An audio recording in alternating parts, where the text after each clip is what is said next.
Good afternoon and welcome to my show. Yes, it is afternoon. At the time of this recording, it is Friday the 29th of May, 12:30 in the afternoon. This is The Road to Recovery, The Road to Freedom with Mark. This is my 28-minute slot every Friday where I talk mostly about mental illness. That has been my thing from the get-go. I've been doing this for many years now, 5, 6 years, long before it became popularised by the media, by society. It's become one of the pets. Long before that, I was a voice in the wilderness, and this was not a fashionable or popular thing to talk about. In fact, people saw it almost like some kind of hideous disease, mental illness. They would shy away from you, try not to talk about things. Best we say nothing. And that changed bit by bit, piece by piece, but I guess what really gave it the impetus was guys like John Kirwan and Mike King, because once people saw that famous people, television personalities, great sportsmen like John Kirwan, and he was a great All Black, and Mike King, far more than just a comedian. Mike is a very funny guy, but he's also a very intelligent man, and if you've ever had the opportunity to watch Lost in Translation, you'll know exactly what I'm talking about. It's on the treaty, and I really believe that should be part of every child's school curriculum. But the point I make is that John and Mike, and many others too, but mostly through their encouragement, their mates and other people put their hands up and said, hey, look, I've had my struggles, I've suffered with depression, and bringing it out into the light like that had a snowball effect where other people jumped on board and said, hey, me too. And a lot of the stigma was taken away by those two chaps, especially. In so doing, and other people coming out, then society realised that, hey, we really do have a problem. And instead of ignoring the suicides, which is only one aspect of it, and obviously the most terrible aspect of depression, but also bringing it out into the open like that, popularised it, and unfortunately, as is so often the way with New Zealand, when something becomes trendy, everybody jumps on board. And I say that's a problem because they all jump on board en masse and they all drift off en masse just as quickly, and it becomes yesterday's news. And yesterday's news is today's fish and chip paper, bound only for the bin and nowhere else. So I guess I have to keep banging away forever and ever, amen, until we seek some kind of change. Now, we've been through a terrible situation with this so-called pandemic. Thankfully, not too many people died. It has changed our society and will continue to do so, and it also changes mental health. And the way this has changed is that what I have been banging on for so long about is common courtesy, consideration, kindness. During this COVID thing, it's been hammered out again and again. Be kind, be thoughtful, be patient, all of those things that I was talking about for the last couple of years. And the reason that I say this is, please and thank you doesn't just make your life better. It's far more than that. It is about the culture of our society. If we treat each other with a bit more kindness and respect, not only do our day-to-day lives become far more enjoyable, it has a knock-on effect all the way through. People suffering from mental illness often feel isolated. There is nobody understands, there's nobody to help, and that is beginning to change. And from the other end, if society starts to improve, as it surely can, all the way down the line, people are less inclined to self-isolate and fall into that pit of depression if it is brought out into the open and people are treated with more respect and understanding and kindness, they are far less likely to spiral further down the rabbit hole towards death, towards suicide. And let's face this, we have a terrible problem. Pretending it away, sweeping it on the carpet, failing to recognise it will not solve anything at all. It will only exacerbate the situation. So bringing things into the light enables us to deal with them and solve the problem once and for all. Now, that doesn't mean that we can solve the problem completely. Some people still will die. Mental illness is one of those things where you lose some of your control, some of your self-discipline, and you tend to hammer into this plummeting dive of depression from which there seems no way out. You know, there were times when I've locked myself in my house for 2 months and not moved, not seen anyone, not communicated with anyone. And it is very, very, very difficult when you are in the depths of depression to see any way out. And sometimes all it requires is just a few kind words, and it can change a day, a week, a month. It can completely reverse a situation. So it all comes down to communication, to kindness and understanding. You don't have to solve people's problems when they're suffering from depression. Listening is every bit as good as any advice that you could give, just to show you actually care about that human being. And that is what is lacking in our society. And I saw us going further and further and further down this road of self-obsession. And it doesn't help when retailers constantly hammer about it's all about you and spoiling you, you know, and people become Narcissian. They love themselves. They fall in love with themselves and only seek to satisfy themselves and just don't care about others. And as we've lost our religions, which we have done, you know, the whole of the Christian world has basically imploded over my lifetime. And, you know, they always used to bang on about treat others as you want to be treated and kindness and all of this, and that's all gone. It's gone for the kids. Now what they have, now the altar has been replaced with the internet. That's what kids have now. It's all about instant gratification. It's all about me. It's all about now. It's all about want, and desire. And what that does is it blinds you to all those around you who mean so much. And it's weird, but those we hurt the most are generally those closest to us. So what I want to try and encourage my listeners to do is think about other people in your life, people that you really care about, people who may be doing it tough, and maybe just a little bit of kindness, just something nice. Buy them or give them. You don't have to spend a lot of money, but just give them something that means something to you. You know, something personal from the heart. A word is just a word, but a kind deed is something that people remember for a very long time. And people who are suffering from depression really hold on to those things, like a drowning man grabbing onto straws. You know, you try to hold on to those good, positive thoughts. And the more good, positive thoughts that you can put into the mind of someone suffering from depression, from bipolar, from whatever mental illness they might be, the more good thoughts and good ideas you give them something, and they look at their mantelpiece and they think a nice thought, and they think someone actually cares about me in this world. And it is that lack of care that we have shown in the past that has made this such a big problem. And believe you me, it affects everyone in every way, even if it's just down to costing the government money. It's taxpayers' money you're paying to help these people. You could do a lot more for free and make our society a better place. There was a time there was no such place as mental institutions. They didn't exist. People who were mentally unwell were simply accepted in society for what they were. I'm going back a long way here, a few hundred years, but I would like to see those times again.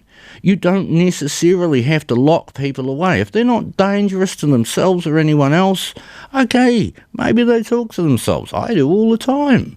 But that doesn't make me dangerous. It doesn't make me horrible. It just makes me a bit strange. And some of us are a little strange. Surprise, surprise. That's not a bad thing. To me, it just makes the world a richer place. Who wants to be the same as everyone else? We're not ants. We're people with feelings. And that's something we've always got to take into consideration when we're dealing with those that we care about. And of course, our families, you know. I struggle a lot with my family. I always have. But I like to think at the end of the day, we are there for each other because blood runs thick. Right, well, I've got to get cracking on with today's story. My show is not just about banging on about being good to each other and caring for people who have mental health problems. It's not just that. You know, despite the fact that I've suffered from depression since I was 4, and sometimes, you know, in a debilitating way, I never let that stop me living what was in my heart, what I truly desired in my life. And, you know, I wanted to go to Africa and I wanted to see Europe. I had to live in London. It was calling me all my life. So I sacrificed money and status for adventure, and I travelled around the world, and it made me truly rich in a spiritual way and an intellectual way. It opened my eyes to other cultures, other races, other religions, and made me a much richer, happier person as a result.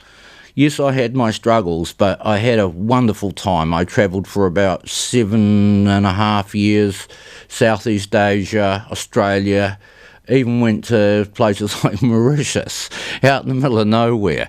And I had a wild time, but a lot of people asked me when I was overseas all kinds of questions about New Zealand, and I had not seen that much of it, not enough anyway, so I was determined when I came home to see more of the country. And today's story is about one of those places, or two of those places actually, Stewart Island and the Milford Track. So what I do now is, as much as humanly possible, I travel. I've got 4 more trips to Coromandel, Haast, the far north, and Kawhia for New Year's. So I've got a lot of trips planned, and I do all I can to get around and see as much of New Zealand as possible. I find it good for my physical health, but mental health as well.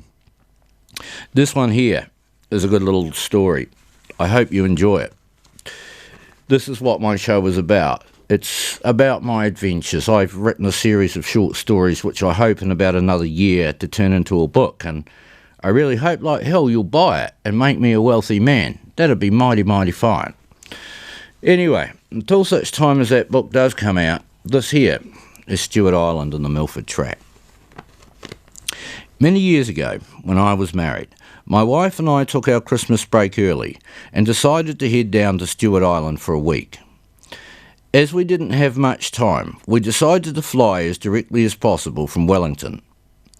My wife Leonie organised and booked flights and accommodation well ahead of time. We flew directly from Wellington and Christchurch, then transferred to a small plane in Invercargill. We arrived in Invercargill on a Sunday, and it felt like a real step back in time to find everything closed with the exception of just one bar. We refuelled there and transferred to an even smaller plane for the flight to Stewart Island. The plane seated only about 12 people and was extremely noisy. Suddenly it became apparent just how isolated the island really was. That same plane ran out of fuel on the flight over about a year later with a loss of 1 life. I remember shouting over the engine noise just how concerned I was at the time we flew over. Foveaux Strait is far wider than it looks on a map, and Stewart Island looks much, much larger. I could not wait to get off the plane and was glad to finally see the mown grass strip covered with sheep. The weather was in our favour, yet I felt glad we had chosen the plane over as opposed to the ferry from Bluff. We were met at the plane by a bus that drove us down to Half Moon Bay, the small community of about 500 people living permanently on the island.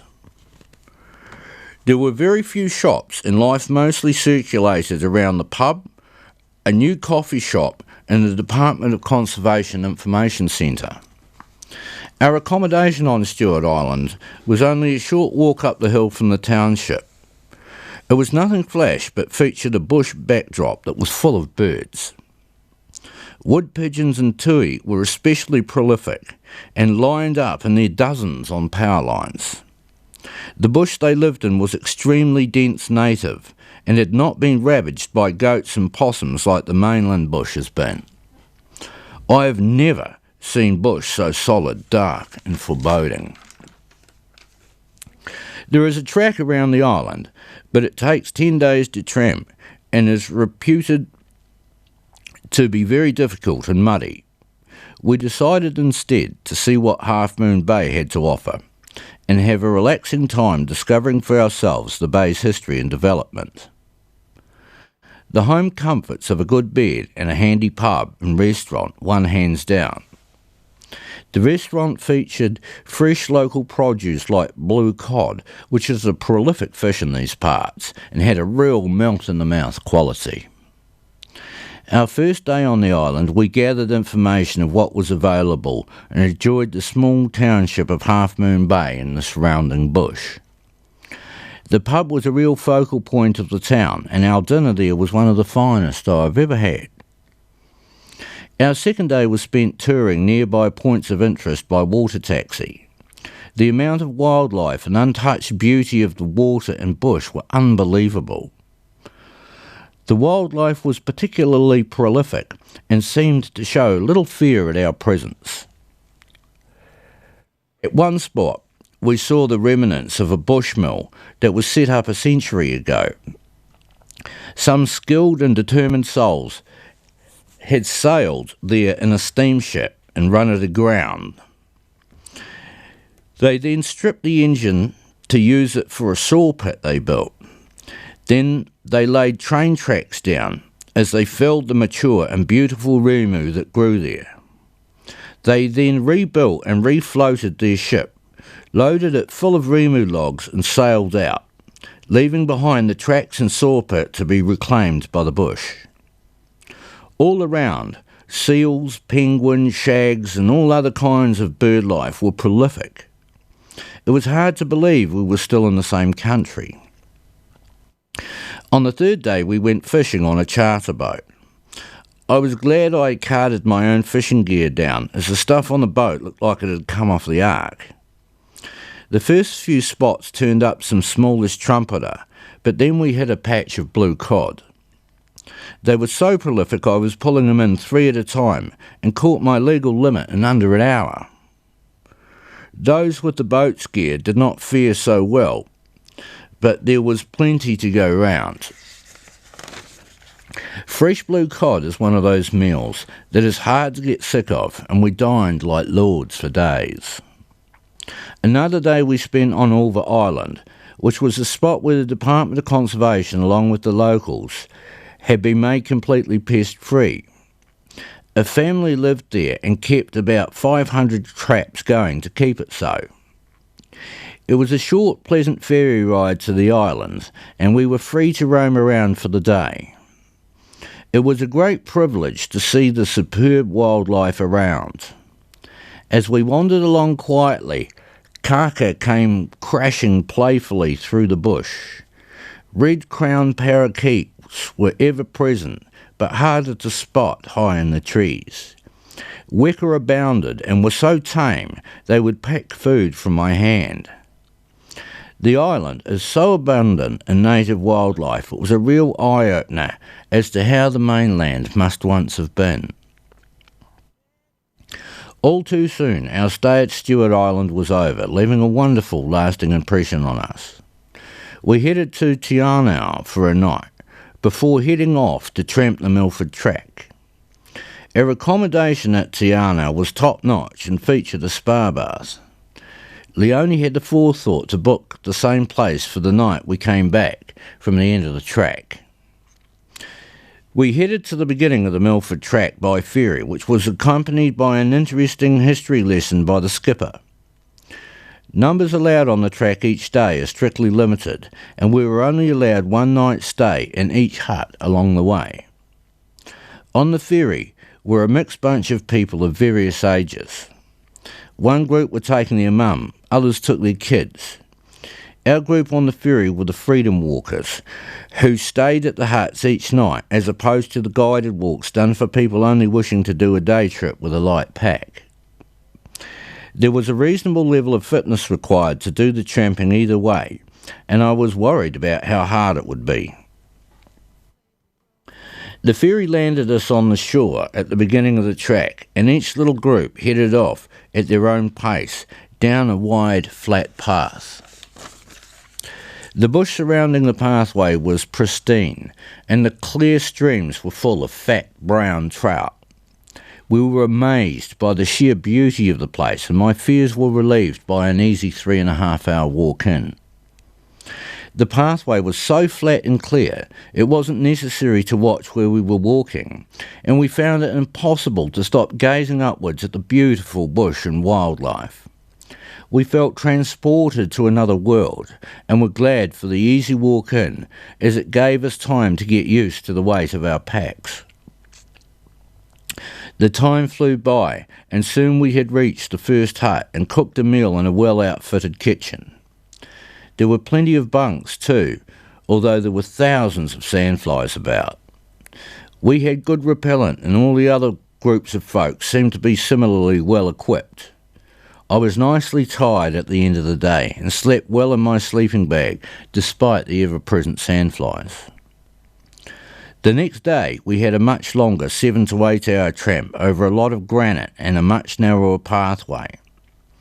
It was much more demanding going, but both of us got through it unscathed, although very tired, and a hot meal was fantastic at the end of the day. We didn't need a clock, as we soon adjusted to going to sleep at dark and rising at first light. The third day we tackled McKinnon Pass, which was a steep pull up a granite mountain. It was hard going, but we were rewarded at the top with a half a dozen mountain kea, which showed only a little caution, always ready to rob the unwary. Their favourite trick was to drop your camera off a cliff face and fly down to play with the broken pieces. The pass was a steep granite low mountain pass with snow at the top, yet the kea seemed to thrive in the inhospitable environment. On the way down we followed a clear mountain creek, steeply down uneven granite stairs. Our knees took a pounding, and we were soon complaining of the pain. It was a real hard tramp that day, and we were glad to finally get down off the back of the pass. We stumbled into the hut that night and cooked up a tasty freeze-dried dinner. The rest of the tramp was a doddle by comparison, being quite flat and around small lakes. We had by now got used to the weight of our packs and were able to keep moving for longer periods of time. We were also able to take in more of this rare and beautiful area, which had waterfalls pouring straight off of granite cliffs down quickly to the lake. There were also endless numbers of sandflies in the lower regions, and I was so happy to have some decent repellent. I could only imagine how miserable it would have been without. We chewed up the final few kilometres to the last hut on the tramp. All of the huts were really well equipped. Gas made for easy cooking and boiling water, and they had plenty of good bunk beds. This enabled each group to keep to themselves, and the kids kept out of our hair. Everyone seemed to manage the tramp quite well, even the oldest mum amongst the group. Our last day on the track was about half a day's tramp down to meet the ferry. It was a great opportunity for weary bodies to take their time and drink in the sheer beauty of the clear water and pristine bush. The good numbers of large native trees were awe-inspiring, and there were equally impressive numbers of birds that they supported. I was glad to finally reach the end of the track early and having a feed before the ferry arrived. I was tired and thoroughly thrilled that I was allowed to tramp the Milford. Its rugged beauty is really something that needs to be done to be fully appreciated. As the ferry slowly pulled away, I stayed at the back, looking back to the end of the track. It felt like we had some kind of religious experience. Such was the beauty of the rivers in Sutherland Fall and McKinnon Pass. We met the bus and headed back to Te Anau and our much-deserved spa bath after a nice steak in town. The time seemed to fly by, and soon I was dreaming of the bush from the comfort of a good warm bed. It's funny how much you appreciate the simple luxuries in life after a few days of tramping and sleeping in huts. Although it was a shame our adventure had come to a conclusion, we were still buzzing from our experiences. Stewart Island and the Milford Track housed very different types of bush and were wonderful and unique experiences in their own. Doing both was like having two holidays in one, and Leonie's organisation made it a wonderfully seamless experience. It has been many years now since we travelled to the far south and west to Milford, but their impression has never left me. Like photographs in my mind, the sheer pristine beauty is burned into my memory. I feel a great sense of pride and privilege to have been able to visit such wonders. I would encourage anyone to go to Stewart Island at least, and Milford if the body still allows.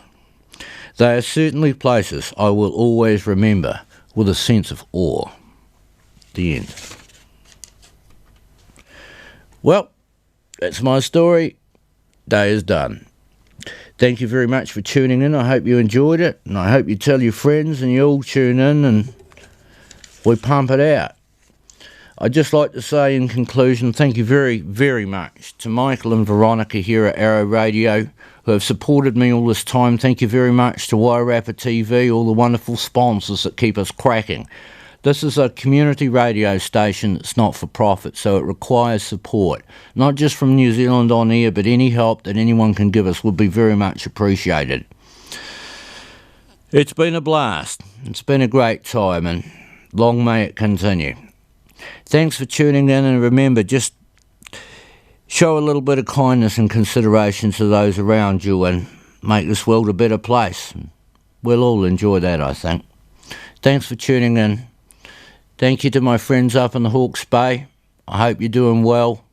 My friends in the Wairarapa, beautiful day today. Get out and enjoy it because it's going to hose down for the next few days, next week. Enjoy this wonderful country of ours. It is a rare and wonderful privilege to live in such a great country with such great people. Thank you very much, and we'll see you again next week. Bye for now.